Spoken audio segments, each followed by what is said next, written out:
Welcome to M news Bijapur. चलिए चलते हैं आज की खबरों की ओर। ಗೋಷ್ಠಿಗೆ ಮತ್ತೊಮ್ಮೆ ತುಂಬ ಹೃದಯದಿಂದ ಸ್ವಾಗತಿಸಿ ಇದೇ ದಿನಾಂಕ 15/3/2026 ರವಿವಾರ ದಿವಸ ವಿಜಯಪುರದ ವಿಜಯ್ ಫಂಕ್ಷನ್ ಹಾಲ್ದಲ್ಲಿ ಜಿಲ್ಲೆಯ ಕಾಂಗ್ರೆಸ್ ಕಾರ್ಯಕರ್ತರಿಗೆ ಒಂದು ದಿನದ ಕಾರ್ಯಾಗಾರವನ್ನು ಏರ್ಪಡಿಸಿದ್ದೇವೆ.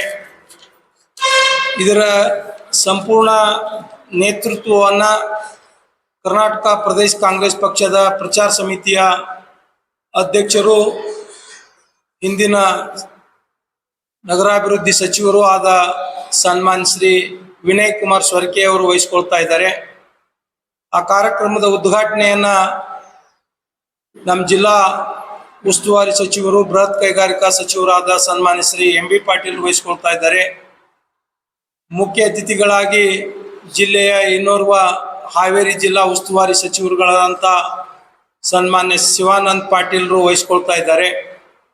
ಅದೇ ರೀತಿ ಅತಿಥಿಗಳಾಗಿ ಜಿಲ್ಲೆಯ ಗೌರವಾನ್ವಿತ ಶಾಸಕರು ಆದಂಥ ಅಪ್ಪಾಜಿ ನಾಡಗೌಡ್ಜಿ ಅವರಿರ್ಬೋದು, ಯಶವಂತರಾಯಗೌಡ ಪಾಟೀಲ್ರು, ವಿಠಲ್ ಕಟಕ್ದೊಂಡವರು, ಅಶೋಕ್ ಮನಗೂಳಿ ಅವರು, ಅವ್ರ ಜೊತೆಗೆ ವಿಧಾನ ಪರಿಷತ್ತಿನ ಸದಸ್ಯರಾದಂಥ ಸುನೀಲ್ ಗೌಡ್ ಪಾಟೀಲ್ರು ಮತ್ತು ಪ್ರಕಾಶ್ ಹುಕ್ಕೇರಿ ಅವರು ಎಲ್ಲರೂ ಸಹ ಈ ಒಂದು ಕಾರ್ಯಾಗಾರದಲ್ಲಿ ಪಾಲ್ಗೊಳ್ತಾ ಇದ್ದಾರೆ.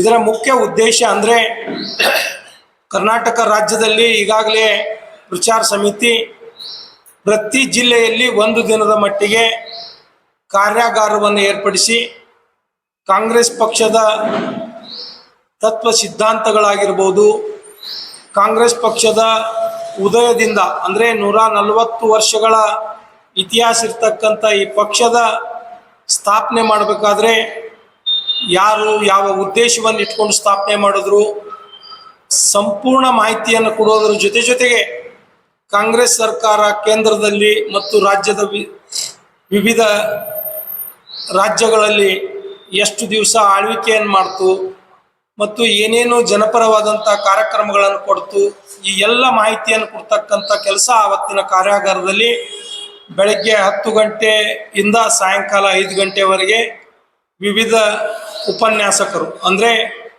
ರಾಜ್ಯದಿಂದ KPCCಯ ಮುನೀರ್ ಅವರು ಪ್ರಚಾರ ಸಮಿತಿಯ ಉಪಾಧ್ಯಕ್ಷರು ಅವರು ಒಂದು ಸೆಷನನ್ನು ಮಾಡ್ತಾರೆ. ಅವ್ರ ಜೊತೆಗೆ ಸುಧೀರ್ ಮುರಳಿ ಇವರು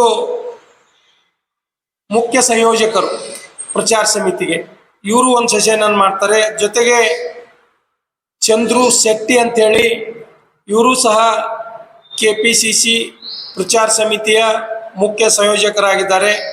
ಅವ್ರ ಜೊತೆಗೆ ಶರಣಪ್ಪ ಕೊಟ್ಟಿಗೆ ಅವರಿದ್ದಾರೆ.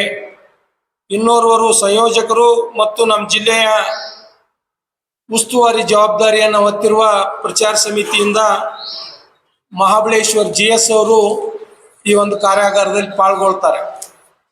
ಈಗಾಗಲೇ ನಾವು ಜಿಲ್ಲೆಯಲ್ಲಿ ಪ್ರವಾಸವನ್ನು ಮಾಡಿ ಪ್ರತಿ ಬ್ಲಾಕ್ದಿಂದ ಕನಿಷ್ಠ 100 ಜನ ಪಕ್ಷದ ನಿಷ್ಠಾವಂತ ಕಾರ್ಯಕರ್ತರನ್ನ ಈ ಸಭೆಯಲ್ಲಿ ಪಾಲ್ಗೊಳ್ಳುವ ಹಾಗೆ ಮಾಡಬೇಕು ಅಂತೇಳಿ ಆ ಭಾಗದಲ್ಲಿರ್ತಕ್ಕಂಥ ಬ್ಲಾಕ್ ಕಾಂಗ್ರೆಸ್ ಅಧ್ಯಕ್ಷರಾಗಿರ್ಬೋದು, ಪ್ರಚಾರ ಸಮಿತಿಯ ಬ್ಲಾಕ್ ಕಾಂಗ್ರೆಸ್ನ ಅಧ್ಯಕ್ಷರನ್ನಾಗಿರ್ಬೋದು, ಶಾಸಕರನ್ನಾಗಿರ್ಬೋದು ಅಥವಾ ನಮ್ಮ ಪರಾಜಿತ ಅಭ್ಯರ್ಥಿಗಳನ್ನಾಗಿರ್ಬೋದು ನಾವು ಈಗಾಗಲೇ ಒಂದು ಸಭೆಯನ್ನು ಕರೆದು ಹೇಳಿದ್ದೇವೆ.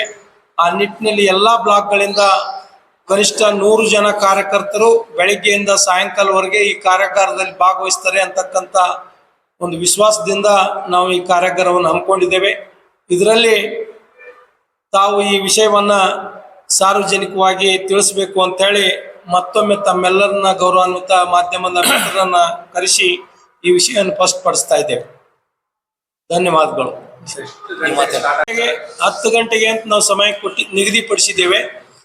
ಆಗುವಾಗ ಒಂದು ½ ಅವರ್ ಭಾಳ ಆದ್ರೆ ಲೇಟ್ ಆಗ್ಬೋದು, 10 ಅಂದ್ರೆ 10:30 ಆಗ್ಬೋದು. ಮಂತ್ರಿಗಳು ಅದು ಬೇರೆ ಕಾರ್ಯಕ್ರಮ ಇರೋದ್ರಿಂದ ನೀವು 10 ಗಂಟೆಗೆ ಮಾಡ್ರಿ, ನಾವೆಲ್ಲ ಜಾಯಿನ್ ಆಗ್ತೇವೆ ಅಂತೇಳಿ ಇರುವರು ಮಂತ್ರಿಗಳಿಗೆ ನಾನು ನಿನ್ನೆ ದಿವಸ ಬೆಂಗಳೂರಲ್ಲಿ ಮಾತಾಡಿದ್ದೀನಿ, ಒಪ್ಕೊಂಡು ಬರ್ತಾ ಇದ್ದಾರೆ ಎಲ್ಲರೂ. ಹೀಗಾಗಿ ನಾವು ಆದಷ್ಟು ಸಮಯ ಏನು ಕೊಟ್ಟಿದ್ದೇವೆ ಆ ಸಮಯಕ್ಕೆ ಪ್ರಾರಂಭ ಮಾಡ್ತೇವೆ. ನಾವು ನಮ್ಮ ಪ್ರಕಾರ 1600 ಜನ ಕಾರ್ಯಕರ್ತರು ಭಾಗವಹಿಸಬೇಕು ಅಂತಿದೆ.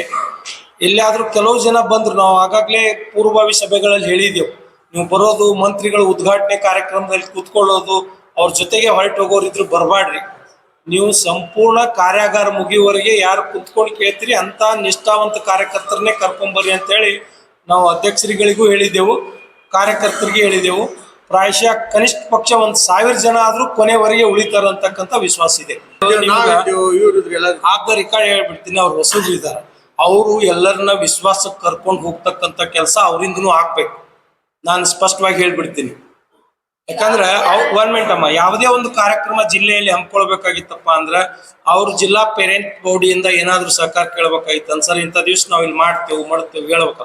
ಮಾನ್ಯ ಒಂದು ಪತ್ರಿಕಾಗೋಷ್ಠಿ ಇಲ್ಲಿ ಕರೆದ್ರು, ನಾನಾಗೆ ಫೋನ್ ಹಚ್ಚಿ ಪತ್ರಿಕಾಗೋಷ್ಠಿ ಕರೆದಿದ್ರಿ ಏನ್ ಮೇಡಮ್ಮ, ಯಾವಾಗ ಕರೆದಿದ್ರಿ, ಅಲ್ಲಿ ವ್ಯವಸ್ಥೆ ಮಾಡಿರೋ ಇಲ್ಲೋ ಏನು ಹೇಳಬೇಕು ಅಂತ ಕೇಳಿದಾಗ, ಹೌದ್ರಿ ಸರ್ ಕರ್ದಿನ 11 ಗಂಟೆಗೆ ಸ್ವಲ್ಪ ಹೇಳ್ರಿ. ಹಾ, ಅದು ಅವರಿಂದನೂ ಸ್ವಲ್ಪ ಬೇಕು.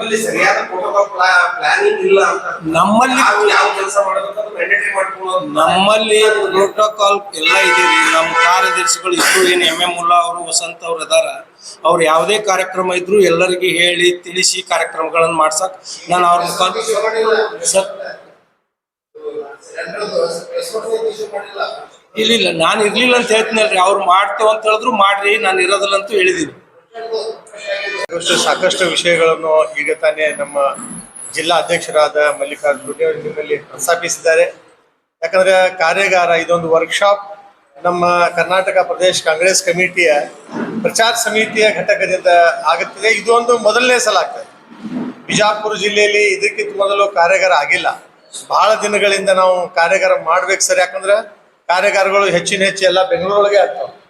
ಮೊದಲನೇ ಸಲ ಬಿಜಾಪುರಕ್ಕೆ ಬರ್ಬೇಕಂದಾಗ ವಿನಯ್ ಕುಮಾರ್ ಸೊರ್ಕೆ ಸಾಹೇಬ್ರು ಅಧ್ಯಕ್ಷರು ಅದನ್ನು ವಿನಮ್ರವಾಗಿ ಇದು ಮಾಡ್ಕೊಂಡು ಎಲ್ಲ ಅವ್ರದ್ದೊಂದು ಟೀಮ್ ಇದೆ. ಬರೀ ವಿನಯ್ ಕುಮಾರ್ ಸೊರ್ಕೆ ಅವ್ರು ಬರಂಗಿಲ್ಲ, ಎಲ್ಲೇ ಕಾರ್ಯಾಗಾರ ಆದ್ರೆ ಈ ವಿಷಯದ ಬಗ್ಗೆ ಪ್ರಚಾರ ಸಮಿತಿ ಅಂದ್ರೆ ಕೇವಲ ಇಲೆಕ್ಷನ್ ಬಂದಾಗ ಅಷ್ಟೇ ಪ್ರಚಾರ ಮಾಡ್ಲಕ್ ಪ್ರಚಾರ ಸಮಿತಿ ಇರಂಗಿಲ್ಲ. ಇಡೀ 5 ವರ್ಷ ನಮ್ಮ ಸರ್ಕಾರದ 5 ವರ್ಷ ಮುಂದಿನ ಇಲೆಕ್ಷನ್ ಒಳಗೆ ದಿನನಿತ್ಯದ ಕೆಲಸ ನಡೀತಿರ್ತಾವ KPCCಯಲ್ಲಿ. ಅದರ ಒಂದು ಭಾಗವಾಗಿ ಬಿಜಾಪುರ ಜಿಲ್ಲೆಯಲ್ಲಿ ಇವತ್ತು ನಾವು ಮಾಡ್ತಾ ಇದ್ದೇವೆ. ಒಂದು ಎಲ್ಲಾ ಜನರಿಗೆ ತಗೊಂಡು ತಾವು ಹೇಳ್ದಂಗೆ ಅವ್ರಿಗೆ ಬಿಟ್ಟು ಏನಿಲ್ಲ. ಕಾಂಗ್ರೆಸ್ ಜಿಲ್ಲಾ ಕಾಂಗ್ರೆಸ್ ಒಂದಿದೆ, ಸಣ್ಣ ಪುಟ್ಟು ಇದು ಇರ್ತಾವ, ವೈಯಕ್ತಿಕವಾಗಿರ್ತಾವ. ಅದಕ್ಕೆ ನಾವು ಯಾವುದೇ ಹೆಚ್ಚು ಲಕ್ಷ್ಯ ಕೊಡಲಾರ್ದೆ ಪಕ್ಷವನ್ನು ಮುಂದುವರಿಸಬೇಕು. ವಿಶೇಷವಾಗಿ ಕಾರ್ಯಾಗಾರದ ಅರ್ಥ ಏನಪ್ಪಾ ಅಂತಂದ್ರೆ ಅದರಲ್ಲಿ ಕೆಲವೊಂದು ಭಾಗದ ಮ್ಯಾಗ ಅಲ್ಲೇ ಬೇರೆ ಬೇರೆ ಮಾಡ್ಯಾರ. ನಮ್ಮ ಭಂಡಾರಿ ಸಾಹೇಬರು ಒಂದು ವಿಷಯ ತೆಗೆದ್ರು, ಒಂದು ಕೋಮು ಭಾವನೆ ಮೂಡ್ತಿದೆ ಇದರಲ್ಲಿ, ಅದರ ಬಗ್ಗೆನೂ ವಿಶೇಷವಾಗಿ ಅದರ ಬಗ್ಗೆ ಮಾತಾಡ್ತಾರೆ. ಆಗ್ತಾನೆ ಅವ್ರು ಲೀಸ್ಟ್ ಹೇಳಿದ್ದಾರೆ. ವಿಸ್ತಾರವಾಗಿ 45 ಮಿನಿಟ್ಸ್ ಒಂದು ಇದು ಇರುತ್ತೆ. ಅದೇ ತರ ಈವೇನು ಮಾಧ್ಯಮದ ಯಾವ ತರ ನಾವು ಮಾಧ್ಯಮವನ್ನು ನಿರ್ವಹಣೆ ಮಾಡಬೇಕು, ಮೀಡಿಯಾ ಮ್ಯಾನೇಜ್ಮೆಂಟ್ ಬಗ್ಗೆ ಹೆಂಗ, ಮೀಡಿಯಾ ನಮ್ಮ ಬಗ್ಗೆ ಅಗ್ರೆಸಿವ್ ಆಗಿರ್ತದೆ. ಆವಾಗ ನೀವು ನೋಡ್ತೀರಿ ಇವತ್ತು ದೇಶದಲ್ಲಿ ಗೋಧಿ ಮೀಡಿಯಾ ಅಂತೇಳಿ ಬಹಳ ಒಂದು ಕಾಯಿನ್ ವರ್ಡ್ ಆಗಿದೆ. ಅದರ ಬಗ್ಗೆ ನಾವು ಹ್ಯಾಂಗ್ ಫ್ರೆಂಡ್ ಮಾಡ್ಬೇಕು, ನಾವು ಪಕ್ಷದವರು ಪಕ್ಷ ಸಂಘಟನೆಯಿಂದ ಯಾವ ತರ ಮೀಡಿಯಾಕ್ಕೆ ಇದು ಮಾಡಿ ನಮ್ಮ ಮೇಲೆ ಅಗ್ರೆಸಿವ್ ಆಗಿ ಯಾವುದೇ ವಿಷಯದ ಮ್ಯಾಗೆ ನೆಗೆಟಿವ್ ಆಗಿ ಪ್ರಚಾರವಾಗುವಾಗ ಹ್ಯಾಂಗ್ ಮಾಡ್ಬೇಕು, ಅದರ ಬಗ್ಗೆ ಅಮೀನ್ ಮುಟ್ಟೋರು ಮಾತಾಡ್ತಿದ್ರಲ್ಲಿ. ಅವ್ರು ಇನ್ನೂ ಅವೈಲೇಬಲ್ ಆಗಿಲ್ಲ, ಅವ್ರಿಗೆ ಕಾಂಟ್ಯಾಕ್ಟ್ ಆಗಿಲ್ಲ. ಅವ್ರಾದ್ರೆ ಅಮೀನ್ ಮುಟ್ಟೋರು ಬರ್ತಾರ, ಮುರಳಿ ಅವರು ಬಹಳ ಯಾವ ತರ ಕೋಮು ಗಲ್ಬೆಗೆ ಪ್ರಚೋದನೆ ನೀಡುತ್ತದೆ. ಅದ್ರ ಹಿಂದೆ ಉದ್ದೇಶ ಏನಿರ್ತದೆ, ಅದ್ರ ಹಿಂದೆ ಒಂದು ಕೀಳು ರಾಜಕೀಯ ಇರ್ತದ, ಅದರ ಬಗ್ಗೆ ಸವಿಸ್ತರವಾಗಿ ಅವ್ರು ಮಾತಾಡ್ತಾರೆ. ಇವೆಲ್ಲ ಜ್ವಲಂತ ಸಮಸ್ಯೆಗಳು. ಇದೇ ತರ ಬೆಲೆ ಏರಿಕೆ ಇರ್ಬೋದು, ನಿರುದ್ಯೋಗ ಇರ್ಬೋದು, ಈ ಎಲ್ಲ ವಿಷಯ ಕೇಂದ್ರ ಸರ್ಕಾರದ ವಿರುದ್ಧ ನಾವು ಪಕ್ಷದ ಕಾರ್ಯಕರ್ತರಾಗಿ ಯಾವ ತರ ನಾವು ಮೀಡಿಯಾದ ಮುಂದೆ ಜನರ ಮುಂದೆ ಹೋಗಿ ಹೇಳ್ಬೇಕಪ್ಪ ಅನ್ನೋದು ಇದರದ ಮೂಲ ಉದ್ದೇಶ. Workshop we are actually training the ಕಾರ್ಯಕರ್ತ. ಇದ್ರದ್ದು ಉದ್ದೇಶ ಅದು ಒಂದು ಏನೋ ಸಭೆ, ಭಾಷಣದ ಸಭೆ ಏನಲ್ಲ ಅದು. ಇದ್ರ ಬಗ್ಗೆ ಹೆಚ್ಚು ಮಾತಾಡೋರು ಎಲ್ಲ ನಾಯಕರು ಬರ್ತಿರ್ಬೋದು, ಆದ್ರೆ ಅಲ್ಲಿ ಮಾತಾಡೋರು ಯಾರದಲ್ಲ, ವಿಶೇಷ ಭಾಷಣಕಾರ ಯಾರಾದ್ರ ಅವ್ರ ಮ್ಯಾಗ ನಾವು ಹೆಚ್ಚು ಒತ್ತು ಕೊಟ್ಟು ಆ ವಿಷಯ ನಿಮ್ಗೆ ಬರ್ತದೆ. ನೀವೆಲ್ಲರೂ ಅದಕ್ಕೆ ಸಹಕಾರ ಮಾಡಿ ಅದಕ್ಕೊಂದು ಪಾಸಿಟಿವ್ ಇದು ಮಾಡ್ಕೊಂಡು ಅದಕ್ಕೆ ನೀವು ಮಾಡಿದ್ದಲ್ಲಿ ಒಂದು ಒಳ್ಳೆ ಇದು ಹೋಗುತ್ತೆ. ಯಾಕಂದ್ರೆ ನೀವು ನೋಡ್ತಾ ಇದ್ದೀರಿ ದೇಶಕ್ಕೆ ಯಾವ ವಿಷಯಗಳ ಮ್ಯಾಗ ಇವತ್ತು ನಾವು ಇಡೀ ಜಗತ್ತಿನಲ್ಲೇ ಒಂಥರ ಒಬ್ಬಟ್ಟಿಯಾಗಿ ಕಾಣಲಾಗ್ತಿದೆ ದೇಶ. ಇದ್ರ ಬಗ್ಗೆ ತಾವು ವಿಚಾರ ಮಾಡ್ಬೇಕು. ಮೀಡಿಯಾ ಈಸ್ ನಾಟ್, ನೀವು ಬರೀ ಮೀಡಿಯಾ ನಮ್ಮ ಬಗ್ಗೆ ಬರೀ ಇದು ಮಾಡೋಕ್ಕಿಂತಲೂ ಒಂದು ಪಾಸಿಟಿವ್ ಇದ್ರ ಬಗ್ಗೆ ನೀವು ಕೂಡಿ ಯಾವ ತರ ಈ ಸಮಸ್ಯೆಗಳನ್ನು ಇದು ಮಾಡ್ಬೋದು. ಜನರಿಗೆ ಗುರ್ತಿದ್ದು ಇಂಥ ದೊಡ್ಡ ಸಮಸ್ಯೆಗಳು ನಮ್ಮ ರಿಲೇಷನ್ಸ್ ವಿತ್ ಮಿಡಲ್ ಈಸ್ಟ್ ನೋಡ್ಬೇಕಾದ್ರೆ ನಮ್ಗೆ ಎಂದೂ ಗ್ಯಾಸದ್ದಾಗ್ಲಿ ತೈಲದ್ದಾಗ್ಲಿ ಪ್ರಾಬ್ಲಮ್ ಆಗಬಾರ್ದು, ಹಿಂದೆಂದೂ ಆಗಿಲ್ಲ ನಮ್ಗೆ. ದೊಡ್ಡ ದೊಡ್ಡ ಯುದ್ಧ ಆಗೋ ಇಷ್ಟು ಪ್ರಮಾಣ ಇಲ್ಲ. ಈಗ ಮುಂಬರುವ ಯುದ್ಧಗಳಲ್ಲಿ ಹಿಂಗಾಗ್ಬಿಟ್ಟದ, ನಮ್ಗೆ ಯಾರು ನಮ್ಮ ಕಡೆ ಒಲಿಲಾಗ್ತಾ ಇಲ್ಲ. ನಮ್ಗೆ ಯಾರು ಯೂಸ್ ಮಾಡ್ಲಾಗ್ತಾರೆ, ನಾವು ಯೂಸ್ ಅಂಡ್ ಥ್ರೂ ಆಗಿವ್. ಅವ್ರು ತಮ್ಮ ಸ್ವಾರ್ಥಕ್ಕಾಗಿ ನಮ್ಮ ದೇಶದ ಒಂದು ಫಾರಿನ್ ಪಾಲಿಸಿ ಅದಕ್ಕೆ ಯೂಸ್ ಮಾಡ್ತಾ ಇದೊಂದು ದೊಡ್ಡ ಸಮಸ್ಯೆ. ನಿಮ್ಮ ಎಲ್ಲ ನಮ್ಗೆ ಬರೀ ಕಾಂಗ್ರೆಸ್ದವ್ರಿಗೆ ಗೊತ್ತಲ್ಲ, ನಿಮ್ಮೊಂದು ಇದ್ರ ಬಗ್ಗೆ ನೀವು ಹ್ಯಾಂಗ್ ಟ್ಯಾಕಲ್ ಮಾಡ್ಬೇಕು, ಜನಸಾಮಾನ್ಯರಿಗೆ ಇದು ಹ್ಯಾಂಗ್ ಗುರ್ತಾಗ್ಬೇಕು. ಈಗ ನಾ ಬರುವಾಗ ನೋಡಿದೆ, ಒಂದಿಲ್ಲ ಅಂದ್ರೆ ಒಂದು 100, 100, 200 ಇಲ್ಲೇ ನಿಂತಾವ ಗ್ಯಾಸ್ ಪಾಳಿ ಹಚ್ಚಿ. ಈಗ ವಿಚಾರ ಮಾಡ್ರಿ, ಇದೇ ಮುಂದುವರಿತಂದ್ರೆ ಜನರಿಗೆ ಹ್ಯಾಂಗ ಮೇಲ್ ದರ್ಜೆ ಇದು ಹ್ಯಾಂಗಾರೆ ಮಾಡಿ ನಡ್ಸ್ಕೊಂಡು ಹೋಗ್ಬೋದು. ಆದ್ರೆ ನಮ್ಮ ಜನಸಾಮಾನ್ಯರಿಗೆ ಅಷ್ಟು ತೊಂದರೆ ಆಗ್ತದೆ. ಇಂಥದ್ದೊಂದು ವಿಷಯ ಅದ, ಇದಕ್ಕೆ ತಾವು ಇದು ಮಾಡ್ಬೇಕು. ಸರಿಯಾದ ಮಾಧ್ಯಮದವರಿಗೆ ವ್ಯವಸ್ಥೆ ನೀವು ಮಾಡಕ್ಕಿಲ್ಲ. ಮಾಧ್ಯಮದವರು ವ್ಯವಸ್ಥೆ ಮಾಡಿದ್ರು ಕೂಡ ನೀವು ಕಾರ್ಯಕರ್ತರಲ್ಲಿ ನೀವು ಬರೋದ್ರಲ್ಲಿ ವಿಳಂಬ ಮಾಡ್ತೀರಿ. ನಾವು ತಾಸು ಗಟ್ಟಲೆ ನಿಮ್ಮನ್ನ ಟೈಮ್ ಕೊಡಕ್ ಆಗಲ್ಲ. ನಮ್ಗೆ 10 ಗಂಟೆಗೆ ಹೇಳಿದ್ರೆ ಅಂದ್ರೆ 10 ಗಂಟೆಗೆ ಸ್ಟಾರ್ಟ್ ಆಗುತ್ತೆ. ಆ ದೃಷ್ಟಿಕೋನದಲ್ಲಿ ಮಾಧ್ಯಮದ ಜೊತೆ ನಿಮ್ದು ಇದು ಸರಿ ಇಲ್ಲ. ಎಲ್ಲಿ ನಿಂತು ಹೇಳಿದ್ರೆ ಹೇಳ್ತೀವಿ ಇಲ್ಲ, ಇರ್ಲಿ, ಇದು ಸರಿಪಡಿಸ್ಕೊಟ್ಟು. ಒಂದು ಎರಡನೇದು ನಿಮ್ಮಲ್ಲಿ ಹೇಳ್ತೀರಿ, ಈಗ ನೀವು ಮಾಡಿ ಗ್ಯಾಸ್ ಕೊಡ್ತಾರೆ. ಈಗ ಪ್ರೊಟೆಸ್ಟ್ ಮಾಡೋದ್ರಲ್ಲಿ ಎಷ್ಟು ಜನ ಇದ್ದಾರೆ ಸರ್? 60ರಿಂದ 70 ಜನ ಇದ್ದಾರೆ. ಇಲ್ಲಿ ಕಾಂಗ್ರೆಸ್ ಕಾರ್ಯಕರ್ತರು 70 ಜನ ಇದ್ದಾರೆ. ನೋಡಿ, ಇವನ್ ಮಾತಾಡ್ತೇನೆ, ಕಮ್ಯುನಿಕೇಶನ್ ನಿಮ್ಮ ಪಕ್ಷದಲ್ಲೇ ನಿಮ್ಮ ಕಾರ್ಯಕರ್ತರಲ್ಲೇ ಕಮ್ಯುನಿಕೇಶನ್ ಇಲ್ಲ. ಇಲ್ಲ, ಇದು ಇಶ್ಯೂ ಇಸ್ ನಾಟ್ ಸಣ್ಣ ಇಶ್ಯೂ ಅಲ್ಲ. ಇದು ಗ್ಯಾಸಿನ ಕೊಟ್ಟ ಸಣ್ಣ ಇಶ್ಯೂ ಅಲ್ಲ. ಸುಮಾರು ಜನ ಕಾರ್ಯಕರ್ತರನ್ನ ಕರ್ಕೊಂಡು ಹೋದ್ರೆ ನಮಗೂ ಸುದ್ದಿ ಮಾಡ್ಲಿಕ್ಕೆ, ನಮಗೂ ಸುದ್ದಿ ಇದು ಮಾಡ್ಲಿಕ್ಕೆ ವಿಷಯ ಸಿಗ್ತದೆ. ಸರ್, ಓಕೆ ಓಕೆ ಓಕೆ ನಾನ್ ನಿಮ್ಗೆ ಹೇಳ್ತೀನಿ. ಮೊದಲಾಗಿ ಭಂಡಾರಿ ಅವರ ಸಜೆಷನ್ ನಾವು ಅಕ್ಸೆಪ್ಟ್ ಮಾಡಲ್ಲ. RSS ಗಿಂತ ಓಲ್ಡ್ ನಮ್ಮ ಕಾಂಗ್ರೆಸ್ ಪಕ್ಷ. ನಾವು 145, ಅವ್ರು ಬರೀ 100 ವರ್ಷದವ್ರು. ಕಾಂಗ್ರೆಸ್ ಇದ್ದ ನೀತಿ ನಾವು ಕಲ್ತ್ರೆ ನೀವೇ ನಮ್ಗೆ ಅಗ್ನೆಸ್ಟ್ ಆಗ್ತೀರಿ. ಇಲ್ಲ, ವಿ ಆರ್ ಮೋರ್ ಡಿಸಿಪ್ಲಿನ್. ಏನ್ ಡಿಸಿಪ್ಲಿನ್ ರೀ? ಅವ್ರದ್ದು ಭಾಷೆ ನೀವು ನೋಡ್ಲಾಗ್ತೀರಿ. ಅರೆಸ್ಟ್ ಟ್ರೆಂಡ್ ನಮ್ಮ ಸಿಟಿ MLAಗಳು ಭಾಷೆ ನೋಡ್ರಿ, ಅವ್ರ ಭಾಷೆ ನೋಡ್ರಿ ಹೆಂಗ್ ಮಾತಾಡ್ತಾರ ಅವರು. ಅವ್ರಿಗೆ ಯಾವ ವಿಷಯದ ಬಗ್ಗೆ, ದೇಶದ ಒಂದು ಏನ್ ಏಕಾಗ್ರ ಅದ್ರ ಬಗ್ಗೆ ಏನ್ರಿ ಅವ್ರು ಸೀರಿಯಸ್ ಅದಾರ? ಅವ್ರದ್ದು ಏನ್ ಡಿಸಿಪ್ಲಿನ್ ನೀವು ನೋಡ್ರಿ, ನಮ್ಗೆ ತಿಳಿಯಲ್ಲ. ಕಾಂಗ್ರೆಸ್ ಅಲ್ಲಿ ಲೀಡರ್ಗಳು ಜಾಸ್ತಿ, ಕಾಂಗ್ರೆಸ್ ಇಲ್ಲ. ಆ ದೃಷ್ಟಿಕೋನ ಎಲ್ಲರೂ ಬರ್ತಾರೆ. ಬ್ಯಾನರ್ ಕಟ್ಟಬೇಕು ಟಾರ್ಚ್ ಹಾಕಿ ನೋಡ್ರಿ, ನಾಯಕರಿಲ್ಲಾರ್ದೆ ಯಾವ್ದು ಪಕ್ಷ ಆಗಲ್ಲ. ಇವ್ರ ಯೂಸುಫ್ ಅವರೇ, ನಾಯಕರಿಲ್ಲಾರ್ದೆ ಯಾವ್ದು ಪಕ್ಷ ಆಗಲ್ಲ. ನಾಯಕರನ್ನು ದುಡ್ಡು ಕಾರ್ಯಕರ್ತರಾಗಿ ಇಲ್ಲಿ ಎಲ್ಲಾರು ಅದಾರ. ಈಗ ಅವ್ರ ನಾಯಕರು ಅದಾರ, ಅವ್ರ ಹಿಂದೆ ಕಾರ್ಯಕರ್ತ ಅದಾರ. ಎಲ್ಲಾ ಏನು ನಮ್ದು ಇದು ಇರ್ತಾವಲ್ಲ, ನಾವು ಪ್ರತಿಭಟನೆ ಮಾಡ್ತೇವೆ, ಎಲ್ಲದಕ್ಕೂ ಎಲ್ಲಾ ಜನರು ಬರ್ಲಿಕ್ಕೆ ಸಾಧ್ಯ. ನಮ್ಮಲ್ಲಿ ಸಾಕಷ್ಟು ಘಟಕಗಳದ. ಒಂದ್ ಯಾವ್ದಾರ ಘಟಕ ಕೆಲಸ ಎತ್ತದ ಅಂದ್ರೆ ಆ ಘಟಕದ ಜನರು ಅದ್ರೊಳಗೆ ಮುತುವರ್ಜಿವಹಿಸ್ತಾರೆ. It is not for common for all. ಎಲ್ಲದಕ್ಕೂ ಎಲ್ಲಾರು ಬರಕ ಅವ್ರಿಗೂ ತ್ರಾಸ ಆಗ್ತದೆ. ನಾವು ಯಾವ್ದು ಬಿಟ್ಟಿಲ್ಲ. ಮನ್ರೇಗಾ ಬಗ್ಗೆ ಸಾಕಷ್ಟು ನಾವು ಮಾಡಿದ್ವಿ. ನಮ್ಮ ಓಟ್ ಚೋರಿ ಬಗ್ಗೆ ಸಾಕಷ್ಟು ಮಾಡಿವ್ ನಾವು. ನೀವು ಹೈಲೈಟ್ ಮಾಡೋಲ್ಲ. ನಮ್ಮವತ್ತು ಕೆಲವೊಂದು ಇದು ಬರಂಗಿಲ್ಲ. ನಾವ್ ಎಷ್ಟೋ ಫಂಕ್ಷನ್ ಮಾಡಿದ್ದ ನಾವು ಸ್ಟೇಟ್ ಟಿವಿಗಳು ಎಂದು ಹೇಳಂಗಿಲ್ಲ. ಹೇಳಿದ್ರೆ ಅವರೇ ಬರಿಬೇಕು. ನಮ್ಮ ಸಂಯುಕ್ತ ಕರ್ನಾಟಕ ಪ್ರಜಾಪ್ರಭು ಇಲ್ಲ ನಮ್ಗೆ ಏನದ ಇವ್ರು ಬರೀತಾರ, ನಮ್ಮ ಭಂಡಾರಿ ಅವರು ಬರಿಬೇಕಾದ್ರೆ ಯಾವಾಗ್ಲೂ ಸ್ಟೇಟ್ ಟಿವಿ ಒಳಗೆ ನೀವು ಹೈಲೈಟ್ ಮಾಡಂಗಿಲ್ಲ. ನೀವು ಹೈಲೈಟ್ ಮಾಡಿದಾಗ ನಾವು ಹೆಚ್ಚು ಹೇಳಕ್ ಸಾಧ್ಯ ಇಲ್ಲ. ಹಾಳು ಮಾಡಿವ್, ಎಂತ ಕೆಲಸ ಮಾಡಿವ್ ನೀವು. ನೋಡ್ರಿ, ನಾವೊಂದು ಮಾತು ಹೇಳ್ತೀನಿ. ನಮಗ್ ಬಹಳ ನಿಮ್ಮಿಂದ ಒಂದು ಇದು ಕಂಪ್ಲೇಂಟ್ ಅಂದ್ರೆ, ಬಸವನಗೌಡ ಏನ್ರ ಹೇಳಿದ್ರೆ ನೀವು ಎಲ್ಲಾ ಟಿವಿಯವರು ಒಂದು ಬ್ರೇಕಿಂಗ್ ನ್ಯೂಸ್ ದರ ಹಾಕ್ತೀರಿ. ನಾಟ್ ಓನ್ಲಿ ಬಿಜಾಪುರ್ ಚಾನೆಲ್ಸ್, ಇಡೀ ನಿಮ್ಮ ಎಲ್ಲಾ ಟಿವಿಗಳು, ನಾ ಹೆಸರು ಹೇಳಂಗಿಲ್ಲ, ಅದರದ್ದು ಉತ್ತರ ಕೊಟ್ಟಿರ್ತೇವೆ. ಎಷ್ಟೋ ನಾಯಕರು ಕೊಡ್ತಾರ. ಅವ್ರಿಗೆ ನಾವು ಒಂದು ಬಿಫಿಟಿಂಗ್ ರಿಪ್ಲೈ ಕೊಡ್ತೇವೆ. ನಿಮ್ಮ ದೊಡ್ಡ ಸ್ಟೇಟ್ ಟಿವಿಗಳು ತೋರ್ಸ ಹೋಗಿ ನಮ್ಮ ಲೋಕಲ್ ಚಾನೆಲ್ಸ್ ಅವ್ರೆ ನಮ್ಗೆ ಹೇಳ್ಬೇಕು. ಅದೊಂದು ನ್ಯೂಸ್ ಸರಿಪಡಿಸ್ಬೇಕು. ನೀವೆಲ್ಲಿ ನಮಗೆ ಒಂದು ಇದ್ರೊಳಗೆ ನೋಡ್ಲಾಗ್ತೀರಿ ಹೇಳ್ರಿ? ನಾವು ಆಡಳಿತ ಪಕ್ಷ, ನಮ್ಮ ಎಷ್ಟು ಕೆಲಸಗಳದಾವ. ಇಡೀ ಸಿದ್ದರಾಮಯ್ಯ ಅವ್ರು ಮಾಡಿದ ಕೆಲಸ ನೋಡ್ಬೇಕಾದ್ರೆ ಇಡೀ ದೇಶದೊಳಗ ಇಂಥ ಕೆಲಸ ಎಲ್ಲೂ ಆಗಿಲ್ಲ. ನಮ್ದು ನೋಡಿಗೆ ಕಾಪಿ ಮಾಡ್ಲಾಗ್ತಾರೆ. ಆಸಾಮ್ದವ್ರು ನಿನ್ನೆ 9,000 ರೂಪಾಯಿ ಹಾಕಿದ್ರು ಒಂದೊಂದು ಹೆಣ್ಮಕ್ಳಿಗೆ. ಒಂದೇ ಒಂದು ದಿವಸ ಒಳಗೆ 4,000 ಕೋಟಿ ಅವರು ಬ್ಯಾಂಕ್ ಒಳಗೆ ಹಾಕ್ತಾರೆ. ಯಾಕೆ ಹಾಕಿದ್ರಪ್ಪ? ಹೊತ್ತೊಂಟ್ರಲ್ಲಿ ಇಲೆಕ್ಷನ್ ಅದ. 5 ವರ್ಷ ಏನ್ ಮಾಡಿದ್ರೆ ನೀವು ಯಾರು ಕೇಳಲಿಲ್ಲ.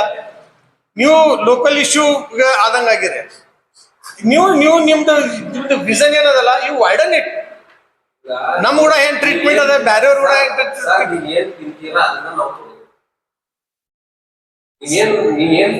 ಇಲ್ಲ. ಬೇರೆಯವ್ರು ತಿಂದಿದ್ದು ಹೆಚ್ಚು ಹೇಳ್ತೀರಿ, ನಾವು ತಿಂದಿದ್ದು ಕಡಿಮೆ ಹೇಳ್ತಿಲ್ಲ. ಏನೂ ಇಲ್ಲ. ಇಲ್ಲ, ಅದ್ರ ಬಗ್ಗೆ ನಾವು ಅಧ್ಯಕ್ಷರು ಕೂಡ ಕೂಡಿ ಅದ್ರ ಬಗ್ಗೆ ನಾವು ಅದ್ರ ಬಗ್ಗೆ ಸರ್ವಿಸ್ ಇಲ್ಲ, ಅದ್ರ ಬಗ್ಗೆ ಡಿಸ್ಕಸ್ ಮಾಡ್ತೇವೆ. ನಾವು ಅದು ಏನಾರ ಇದ್ರು ಮಾಡ್ತೀವಿ. Thank you sir.